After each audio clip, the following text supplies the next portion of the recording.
Mga kababayan, nitong nakaraang linggo, sinimulan na natin ang itatag ang mga hakbang upang mabawasan ang impact ng pagtaas ng presyo ng langis bunga sa kaguluhan sa gitnang silangan. Una, upang masiguro na tuloy-tuloy ang operasyon ng sektor ng transportasyon, bukas, March 17, ipapamahagi ng DSWD ang 5,000 pesos na cash relief assistance sa 139,000 na tricycle drivers sa 17 LGU sa Metro Manila. At isusunod na ng DSWD ang pamamahagi sa mga tricycle driver naman sa labas ng Metro Manila. Sa mga susunod na araw, ang mga jeepney at TNVS driver ay makakatanggap naman ng 5,000 pesos na cash relief assistance. At sa huling linggo ng Marso, ilalabas na ng DOTR ang fuel subsidy. Maliban dito, na-certify ko na bilang urgent ang dalawang panukalang batas na magbabawas sa excise tax sa petrolyo at mag-aamyenda sa Biofuels Act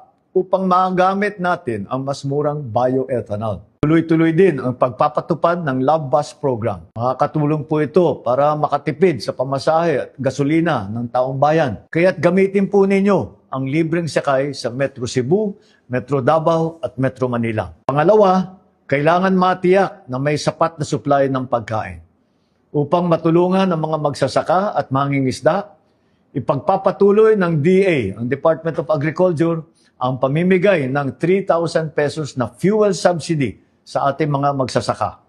Mahigit 26,000 magsasaka ang mabibigyan nito. Para naman po sa mga mangingisda, ang BIFAR ay magbibigay sa Huwebes, March 19, ng 3,000 pesos na fuel subsidy sa higit na 26,000 mangingisda. Sisikapin din ng Department of Agriculture na ipamahagi sa Abril sa bawat magsasaka at mangingisda ang lagpas 2,000 pisong tulong mula sa Presidential Assistance for Farmers and Fisherfolk Program. Magagamit po ito ng mga magsasaka sa kanilang hanap buhay. Sinimulan na nitong Pebrero ang implementasyon ng Local Government Support Fund, yung LGSF. Sa mga nabigyan na, maaari na pong gamitin ang halagang ito upang bumili ng bigas sa ating mga magsasaka at ipamahagi sa kanilang mga komunidad. Muli, nananawagan ako sa ating mga local government unit na siguruhin wala ng pass-through fee na sisingilin.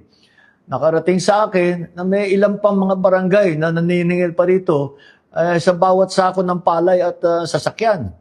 Sana matigil na ninyo po ito dahil ang epekto lamang nito ay pinapagmahal ang presyo ng ating mga bilihin. Pangatlo, sinisikap natin maprotektahan ang mamimili ng hindi nalulugi ang mga negosyante. Babawasan ng kaap